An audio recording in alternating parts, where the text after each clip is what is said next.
All right, let's stay with the story. President Cyril Ramaphosa has authorized the release of the Special Investigating Unit's report into procurement linked with the COVID-19 pandemic. Now, this report, you would have seen it earlier on today. It was published and it focuses on all spheres of government, but it does not include details on ongoing investigations. And the SIU has also made 224 referrals for disciplinary action. This is against officials in government departments or entities. It also made some 386 referrals to the National Prosecuting Authority and 3 for executive action. Now, the over 700-page report details some shocking flaws if you were to go through it in governance processes. For example, uMngeni Local Municipality used the Municipal Infrastructure Grant to fund the contracts awarded to the suppliers under the National State of Disaster without first seeking approval from the Department of Cooperative Governance and Traditional Affairs. At the same time, Social Development Department has awarded contracts for PPE to some of the suppliers.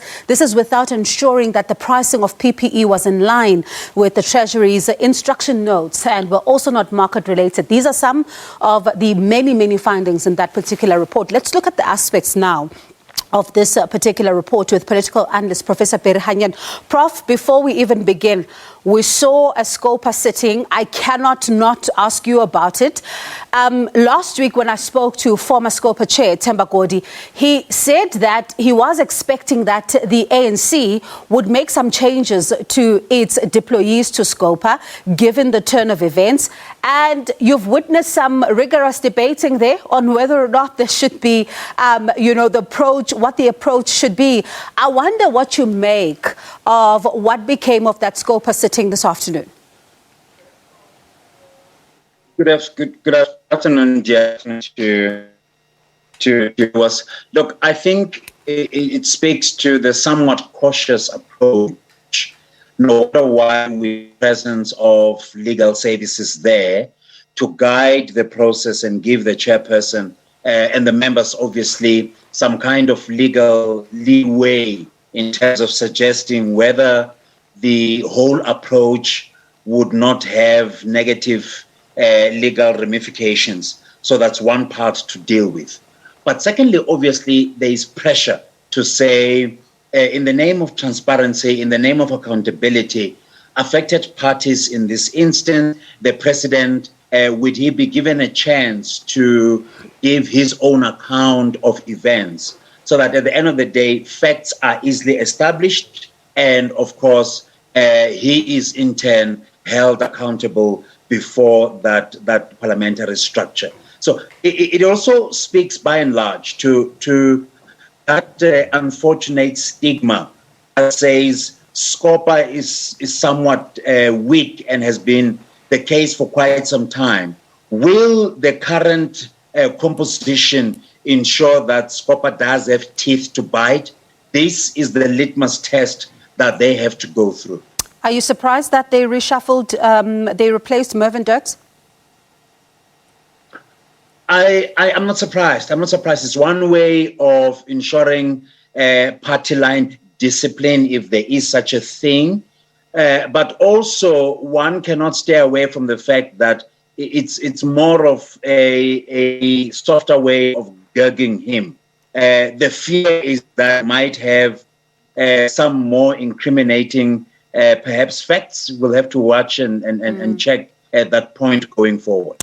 Now, Prof, let's change gears now and go to the SIU's report that was released today, some 700 pages, and really some shocking, flawed processes and governance there when you really go through what was happening. But one of the things, Prof, that really is of grave concern when one reads that particular report is that there's some limitations that the investigators were faced with when they were doing their work.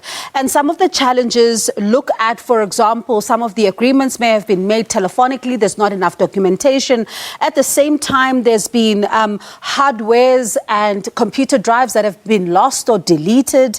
And at the same time, there's still some outstanding bank statements. I wonder, at the back of these limitations, how much of a challenge could this be going forward, especially when you look at the fact that some of the matters have been referred to the NPA? Well, it shouldn't be much of a challenge. We now know for quite some time that the issue of the so-called plastic bag syndrome. I'm going to give it that name now, where instead of exchanging monies in a traditional, formal way through bank accounts, you simply stash your car boot with so-called dirty money and transaction pen. Even if that is the case, at the end of the day, if you follow the money very strictly, it gives you evidence of who was there, who participated, who did what was happening at any given time. So in a sense, if you listened to the SIU itself, they were confident to say there's prima facie evidence across the board in various cases where prosecution is likely. And they have submitted those cases that they feel NPA can prosecute and make sure that some monies as well are recoverable, depending on the veracity of those cases. I suppose, Prof, then even those that were blaming, some of these transactions on deceased senior officials who were saying that this is the person who may have signed off and I was not involved and they're now late and there's nothing I can do, may not then have room to escape here. And let's not forget your submitted evidence to the State Capture Commission as well. Some evidence can easily be corroborated.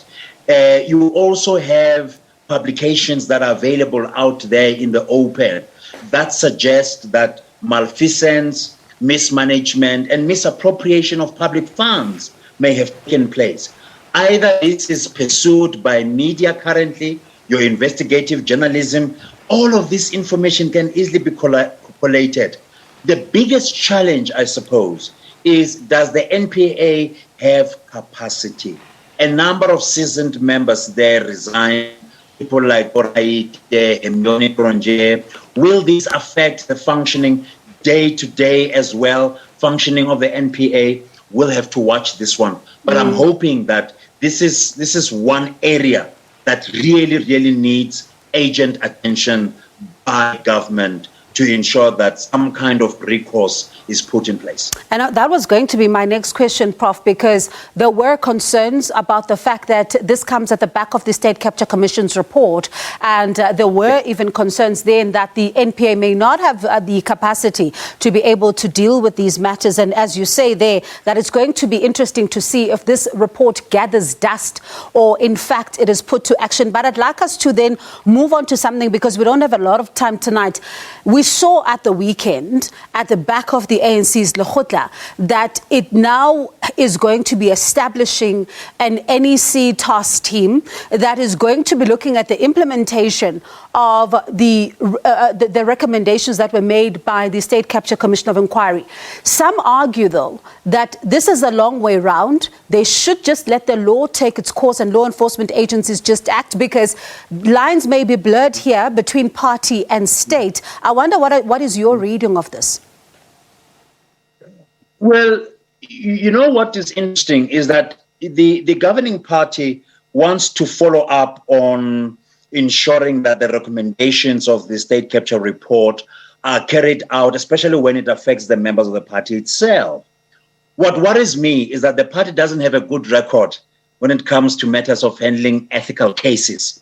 The Integrity Commission of the party has not demonstrated the kind of behavior, the kind of appetite that you would want to see going for those who have put the party into disrepute, but more so heading into a strong culture of ethical following and discipline within the party. So it's interesting to see the contribution that will be made by people like Lamula, Joel Nechitenze, and others as to whether indeed it will be followed through, because my take is that this reflects nothing short of anxiety and panic that suggests that, rightly so, certain key members of the party may seriously be implicated as per the report come end of February. Prof, as a final question, it's not the ANC that's under scrutiny only at this particular moment. Let's move to the Western Cape now, where a storm is really brewing, and there's developments around the former Community Safety MEC Albert Fritz. And these are allegations of sexual assault by some young female employees.